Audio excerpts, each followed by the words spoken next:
오늘 우리들에게 주시는 하나님의 말씀은 마태복음 16장 13절에서 25절입니다. 마태복음 16장 13절에서 25절입니다. 봉독해 올립니다. 예수께서 빌립보 가이사랴 지방에 이르러 제자들에게 물어 이르시되 사람들이 인자를 누구라 하느냐? 이르되 더러는 세례 요한, 더러는 엘리야, 어떤 이는 예레미야나 선지자 중에 하나라 하나이다. 이르시되 너희는 나를 누구라 하느냐?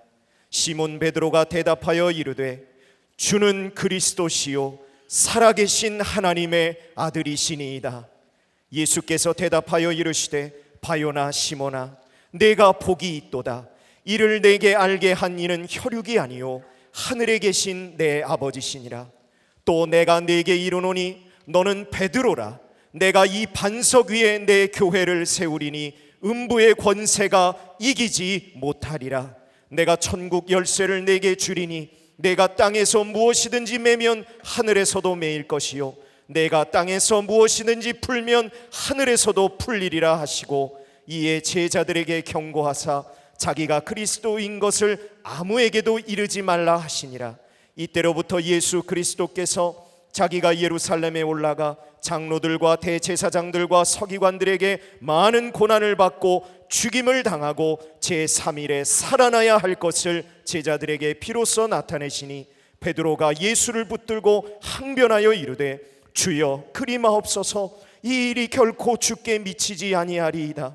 예수께서 돌이키시며 베드로에게 이르시되 사탄아, 내 뒤로 물러가라. 너는 나를 넘어지게 하는 자로다. 내가 하나님의 일은 생각하지 아니하고 도리어 사람의 일을 생각하는도다 하시고, 이에 예수께서 제자들에게 이르시되 누구든지 나를 따라오려거든 자기를 부인하고 자기 십자가를 지고 나를 따를 것이니라.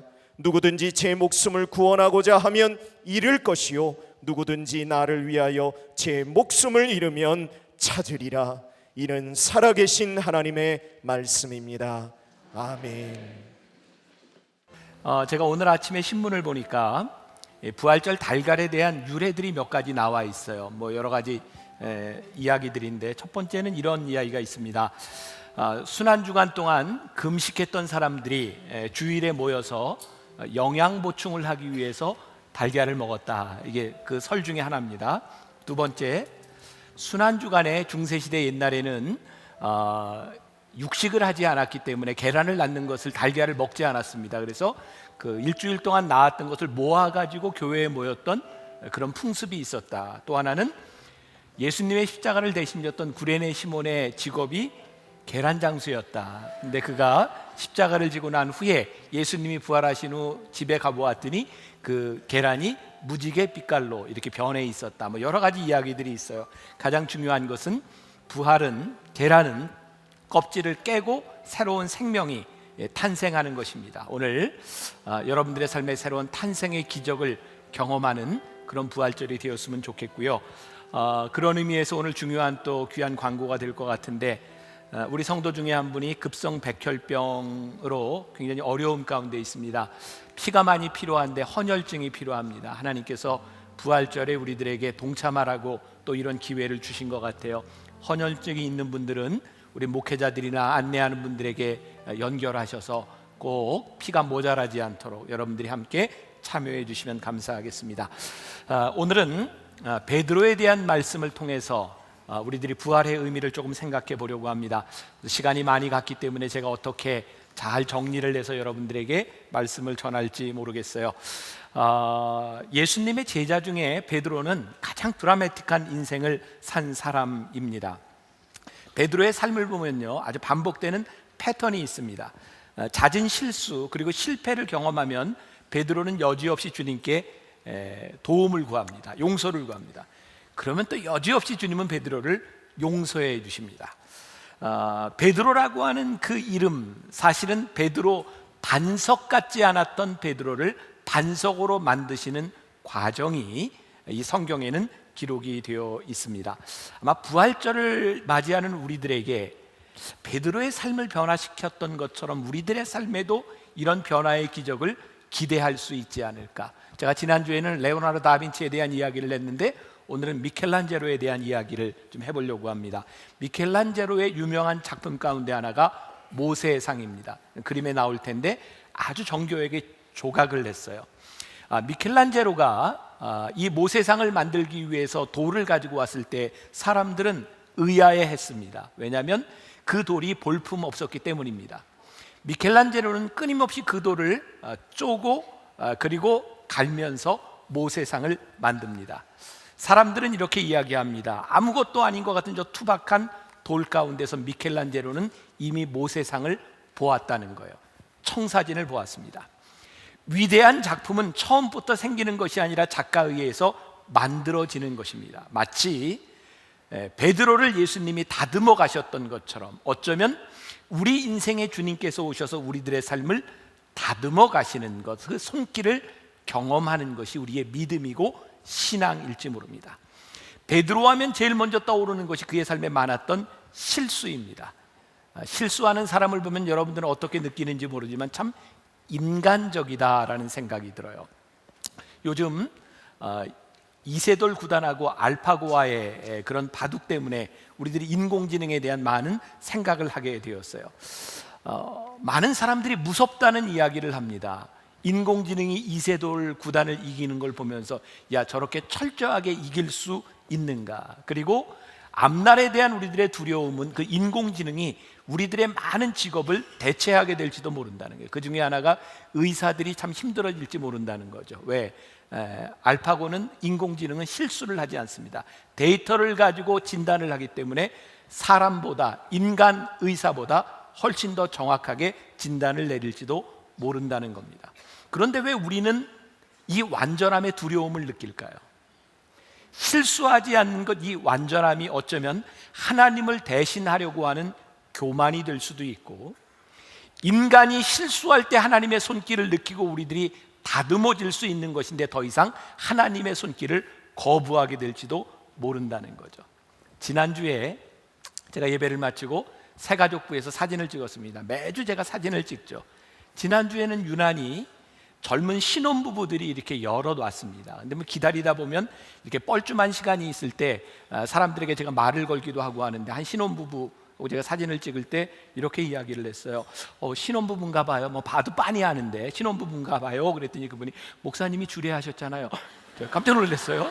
그래서 제가 그분한테, 아마 여기 있을지 모르겠어요. 드레스 입을 때하고 많이 틀리군요. 그 말을 하고 나서 또 이 일을 어떻게 수습을 하지? 근데 제가 이렇게 말씀을 준비하며 이 실수하는 제 모습을 보니까 참 인간적이지 않습니까? 사실 실수한다고 하는 것이요, 그렇게 잘못된 것이 아니에요. 인간적이고, 또 실수는 우리들이 얼마든지 할 수 있지만 얼마든지 다듬어질 수 있는 것이기 때문입니다. 삼성경제연구소에서 실패를 통해 배우라라고 하는 그 주제의 자료를 낸 것이 있습니다. 거기에 이런 자료가 있더라고요. 실패한 사람의 95%는 진짜 실패한 것이 아니라 도중에 포기한 사람들이다. 또 그 자료에 보면 미국 항공우주국 나사에서 직원을 채용할 때 실패 경험을 매우 중요하게 생각한다는 거예요. 실패 경험이 없는 사람은 어려움을 당할 때, 어려움을 직면할 때 당황하게 되기 때문에 실패 경험은 굉장히 중요하다는 거예요.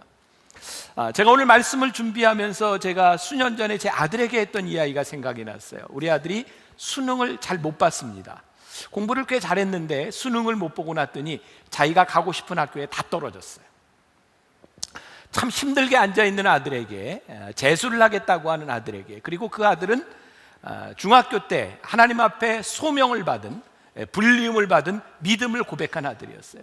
제가 우리 아이에게 이렇게 위로를 한 적이 있습니다. 아들아, 네가 나중에 목사가 돼서 어떤 교회의 청빙을 받아가든지 네 이력서 상에 내가 재수의 경험이 있다라고 하는 게 너에게 얼마나 큰 경쟁력인지 아니?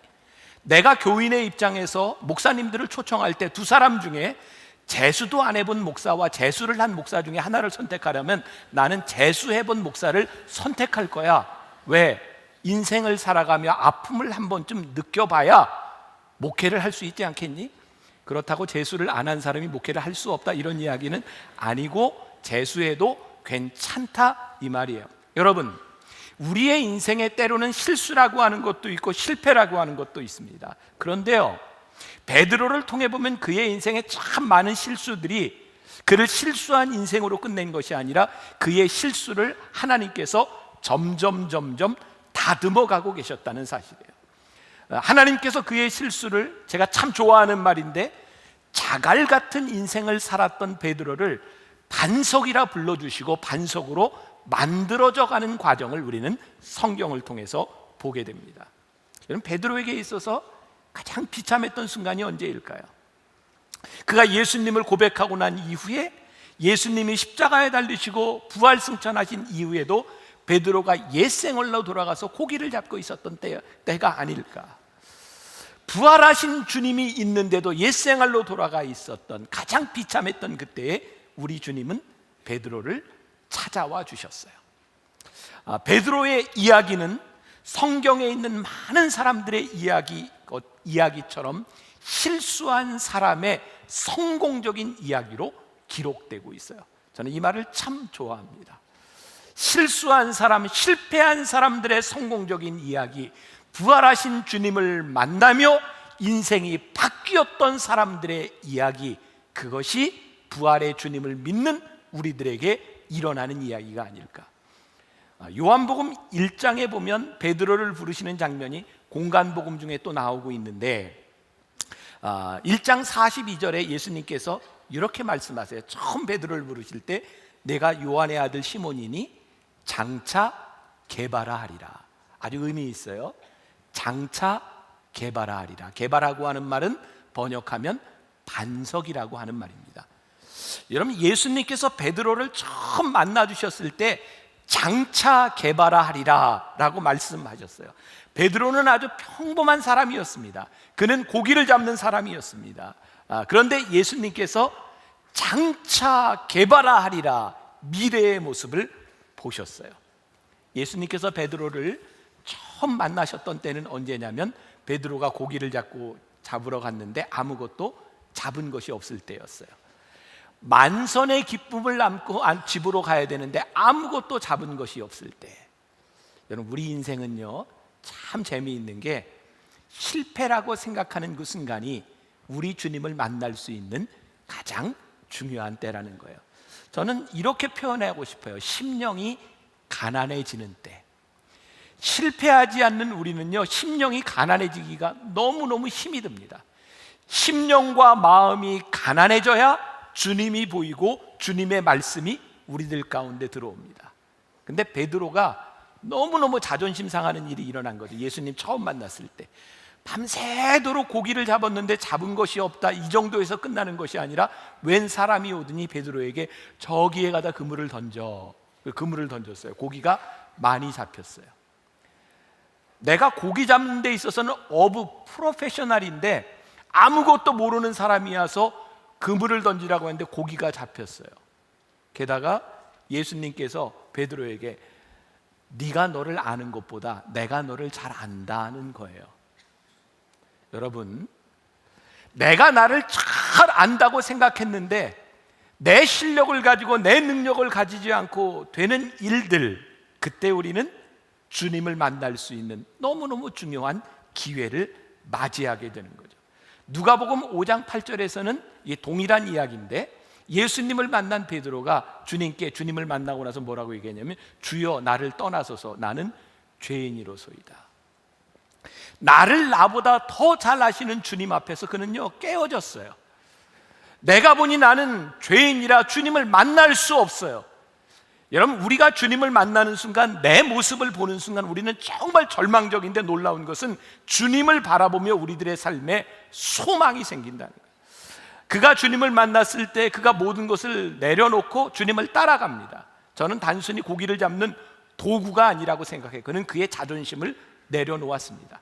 여러분, 우리가 인생을 걸고 따를 만한 분에게 우리의 자존심을 내려놓고 우리가 무릎을 꿇는다고 하는 것은 비참한 일이 아닙니다. 우리들의 삶에 사명이 생기는 일입니다. 우리들의 삶에 사명이 생기지 않으면 우리는 생존을 위해 삽니다. 그런데 우리들에게 사명이 생기면 우리들의 삶의 열정이 주님을 따라가게 되죠. 이 베드로와 주님과의 만남을 통해서 우리는 우리를 다듬어 가시는 주님을 바라보게 돼요. 여러분, 마가복음, 마태복음, 요한복음, 우리들이 공간 복음이라고 이야기하는데 이 글을 쓴 저자들이 있습니다. 사복음서 중에 제일 먼저 기록된 것이 마가복음입니다. 마가는 베드로를 따라다니면서 전도했던 베드로의 제자와 같은 사람입니다. 마가복음이 제일 먼저 쓰여졌어요. 마가복음이 예수님의 이야기와 베드로의 이야기들을 이렇게 기록하고 있는데, 여러분, 베드로가 설교를 잘하는 사람이었을까요? 못하는 사람이었을까요? 아주 잘하는 사람이었던 것 같아요. 왜냐하면 예루살렘 교회에서 베드로가 설교할 때 한 번에 3,000명, 5,000명씩 회개하는 그런 기적이, 그런 사건이 일어난 걸 보면 베드로는 설교를 잘하는 사람이었던 것 같아요. 근데 마가가 베드로를 따라다니면서 많은 설교를 들었던 것 같아요. 마가는 예수님을 직접 본 사람이 아니었을 수도 있죠. 그런데 예수님에 대하여 기록을 했을 뿐만 아니라 베드로에 대하여 기록을 하는데, 성경에는 베드로가 실수한 이야기들이 굉장히 많이 나와 있어요. 저는 이런 상상을 합니다. 베드로가 설교할 때마다 자기가 실수한 얘기를 참 많이 했구나. 마가는 그걸 들었어요. 왜일까요? 베드로는 자기 인생에 실수한 것을 창피하다고 생각하지 않았습니다. 왜냐하면 그가 실수할 때마다 주님을 만나는 손길을 경험합니다.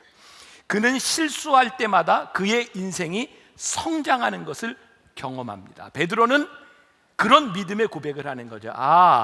내가 실수한 것이 내 인생의 실패가 아니라 하나님께서 나를 성장시키고 계셨구나.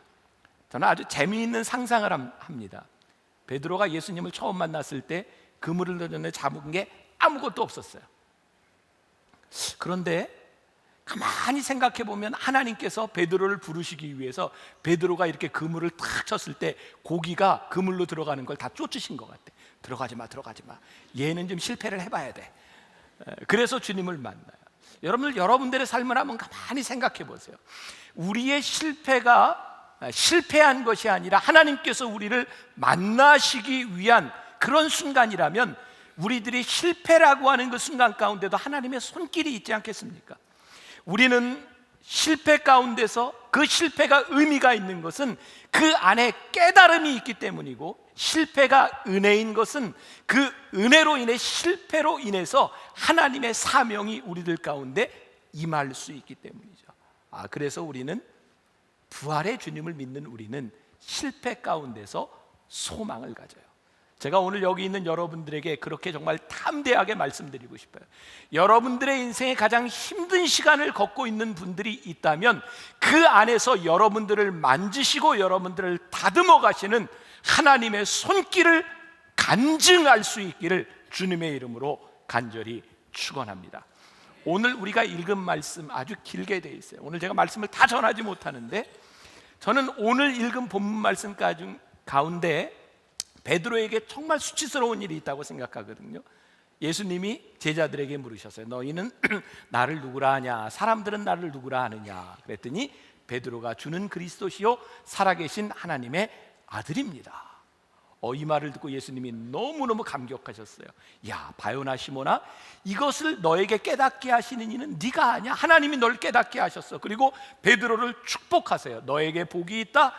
내 이름을 이제 베드로라 하리라. 내가 교회를 세우는데 반석 위에 이 교회를 세우리라. 나는 너에게 천국의 열쇠를 준다. 예수님께서 베드로를 축복하세요.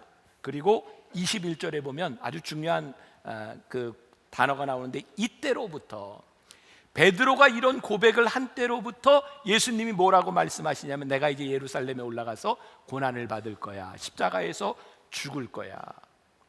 그런데 22절에 베드로가 예수를 붙들고 항변하여 이르되 주여 그리 마옵소서, 이 일이 결코 주께 미치지 아니하리라. 베드로가 최고의 찬사를 받은 이후에 이제 예수님의 고난을 이야기해도 되겠다라고 생각하셔서 말씀하셨는데, 베드로가 이리 하지 마옵소서 그랬더니 예수님께서 베드로에게 사탄아 내 뒤로 물러가라 말씀하시는 거예요. 여러분, 베드로가 최고의 고백을 하고 난 이후에 베드로는 최고의 수치스러운 상황을 맞이합니다. 그가 주님을 붙잡고 주님 그리하지 마옵소서라고 이야기했는데 그 속에 사탄이 들어갔다는 거예요.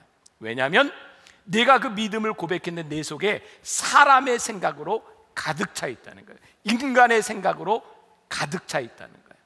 여러분, 베드로의 삶에요 이런 반복되는 이야기들, 주님을 주로 고백했음에도 불구하고 부족한 이 모습들, 예수님께서 베드로를 부르셨을 때 베드로를 쓸 수 있는 사람이 아니었어요. 그는 성격도 그랬어요. 예수님을 만나고도 그는 부족한 것이 많은 사람이었어요. 그런데요, 예수님은 베드로에 대해 꿈을 가지고 계셨다고요. 베드로의 미래에 대한 청사진을 가지고 계셨다고요. 베드로는 자갈 같은 삶을 살았지만 반석에 대한 소망을 예수님이 가지고 계셨다고요.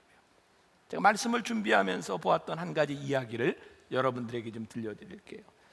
경북대학교의 총장을 지낸 박찬석이라고 하는 교수님이 2002년도 한국일보에 기고했던 내 평생 잊지 못할 일이라는 이야기입니다.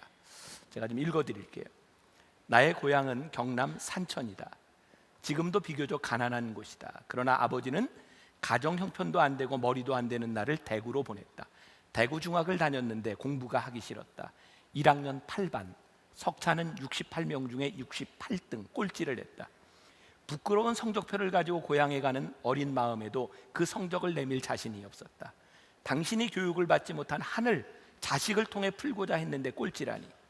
끼니를 제대로 잊지 못하는 소장농을 하면서도 아들을 중학교에 보낼 생각을 한 아버지를 떠올리면 그냥 있을 수가 없었다. 그래서 잉크로 기록된 성적표를 68명 중에 1등으로 고쳐 아버지에게 보여드렸다. 아버지는 보통 학교도 다니지 않았으므로 내가 1등으로 고친 성적표를 알아차리지 못할 것으로 생각했다.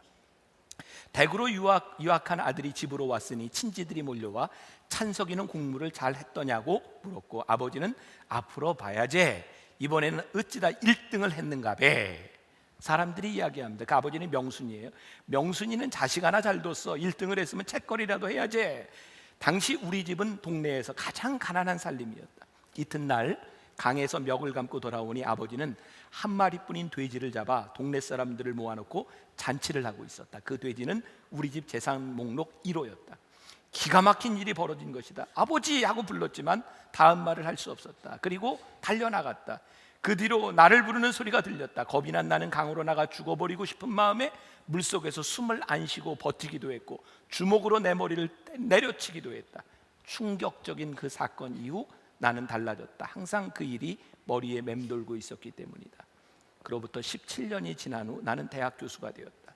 그리고 나의 아들이 중학교에 입학했을 때, 그러니까 내 나이 45살 되던 어느 날 부모님 앞에서 33년 전의 일을 사과하기 위해 어머니 저 중학교 1학년 때 1등은요 하고 말을 시작하려 하는데 옆에서 담배를 피우던 아버지께서 알고 있었다. 그만해라. 내 아들 민우가 듣는다. 자식의 위조한 성적을 알고도 재산 목록 1호인 돼지를 잡아 잔치를 하신 부모님 마음을 박사이고 교수이고 대학 총장인 나는 아직도 감히 알 수 없다. 오늘 말씀에 참 잘 맞는 이야기인 것 같아요. 우리의 삶의 소망과 신뢰가 있는 것은 내가 가지고 있는 능력이 아니라 나를 믿어준 사람 때문이다. 우리가 하나님을 믿으며 참 하나님을 많이 실망시키는 일을 합니다. 그럼에도 불구하고 우리들이 끝까지 하나님의 자녀로 살아갈 수 있는 이유는 내가 가지고 있는 능력이 아니라 나를 끝까지 믿어주시는 주님 때문이다. 베드로가 예수님을 실망시키고 베드로가 실수할 때마다 우리 주님은 베드로를 찾아오셨어요. 베드로가 옛생활로 돌아가서 고기를 잡고 있을 때 부활하신 주님께서 베드로를 찾아오셔서 물으셨어요. 요한의 아들 시몬아, 내가 나를 사랑하느냐? 요한의 아들 시몬아, 옛사람의 이야기를 들을 때에 베드로는 깨달았을 거예요. 내가 옛사람으로 돌아오고 말았구나. 내가 또 옛날의 모습으로 돌아오고 말았구나. 그런데 베드로는 그때 주님께 말씀해요. 내가 주님을 사랑합니다. 주님 나를 붙잡아 주세요. 저는 오늘 우리들에게 정말 필요한 것은 우리의 부끄러운 모습을 변명하거나 부인하는 것이 아니라 우리들의 부끄러운 모습 가운데서 하나님 앞에 주님 저를 도와주세요 말할 수 있는, 주님 앞에 우리의 모습을 드러낼 수 있을 때 우리를 반석으로 바꾸어 주시는 하나님을 경험할 수 있지 않을까. 저는 마음이 참 안타깝고 저에게도 두려운 것 중에 하나가 요즘 한국 교회에서, 아니 우리 교인들 가운데에서 일어나는 많은 실수. 그런데 그 실수 가운데서 우리는 주님 나를 도와주세요라고 말하는 것이 아니라 우리의 실수를 덮어버리기에 급급한 것 같아요. 저도 그렇고 여러분들도 그렇고 우리가 이 교회를 나가 살아가는 그 순간부터 우리는 얼마나 부끄러운 일들을 우리들의 삶에서 많이 경험해요. 너무너무 부끄럽지 않아요? 내 모습을 보고 내 생각을 보고 내가 하는 일들을 보면 너무너무 부끄럽지 않아요? 그때 우리들에게 필요한 것이 주님 저를 도와주세요. 주님 저를 도와주세요. 자갈 같은 나를 반석으로 만들어주시는 주님 나를 도와주세요. 우리 주님께서 우리들에게 보고 싶어하는 것은 무엇일까? 실수하지 않는 우리의 모습이 아니라 넘어졌다가 일어나는 우리의 모습, 넘어졌음에도 불구하고 우리의 십자가를 지고 주님 앞에 일어서는 모습, 우리 주님이 그 모습을 보고 싶어하지 않을까요? 오늘 우리를 반석으로 만드시는 부활의 주님을 바라보며, 우리를 붙잡아 주시는 주님을 바라보며 부활의 주님을 붙잡고 이 세상으로 나가 다시 한번 일어서는 여러분들이 되시기를 주님의 이름으로 간절히 축원합니다. 우리 같이 찬양하면 좋겠습니다. 약한 나로 강하게, 가난한 날 부하게, 눈먼 날 볼 수 있게 주 내게 행하셨네. 우리 봉헌하며 찬양하도록 하겠습니다.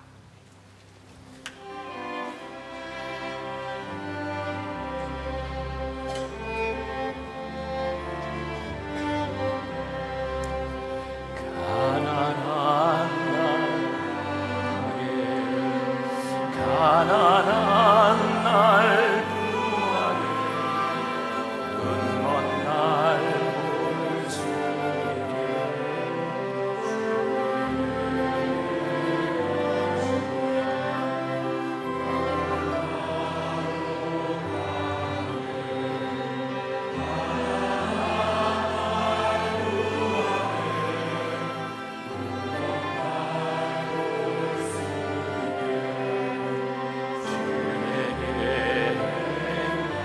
약한 나로 강하게, 약한 나로 강하게, 가난한 날 구하네, 눈먼 날 볼 수 있게 주 내게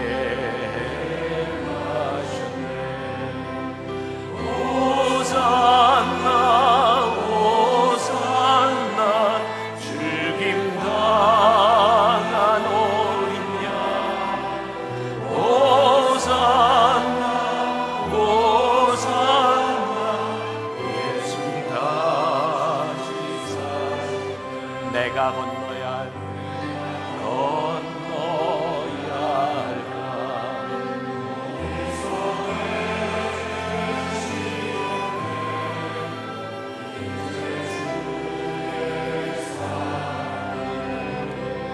나를 향해 호산나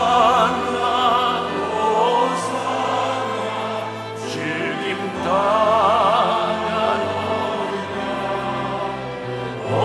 호산나 호산나 예수 다시 약한 나로 약한 나로 강하게, 가난한 날 구하게, 눈먼 날 볼 수 있게 주 내게. 약한 나로 강하게, 약한 나로 강하게,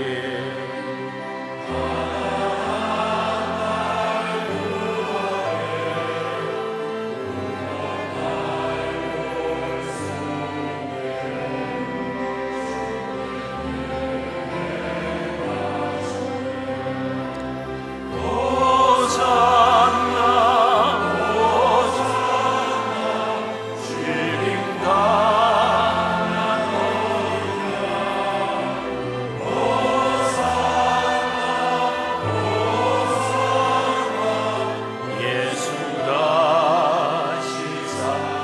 호산나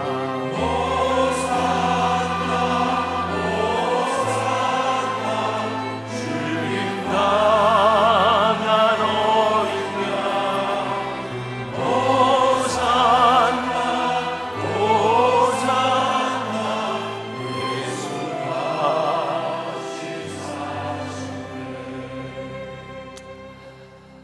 예수님께서는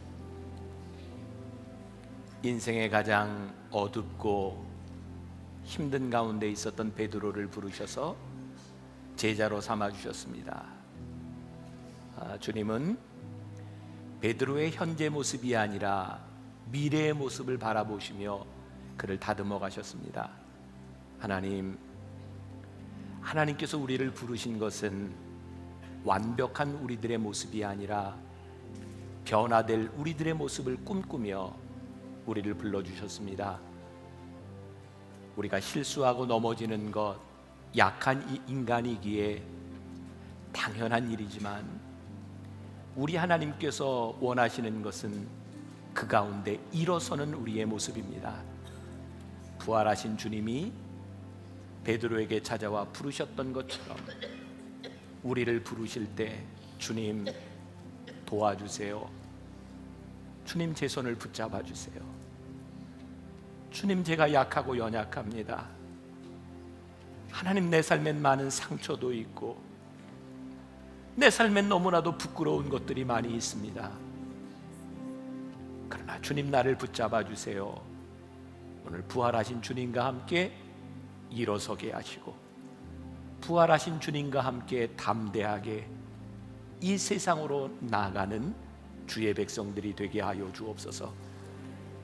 오늘도 하나님 앞에 귀한 찬양으로 또 연주로 여러 가지 모습으로 하나님께 드린 귀한 손길들, 귀한 헌신들을 받으시고 오늘 하나님 앞에 기쁨으로 드린 예물들을 축복하셔서 이 예물이 쓰여지는 곳마다 하나님의 놀라운 역사와 하나님의 은혜가 선포되게 하여 주옵소서.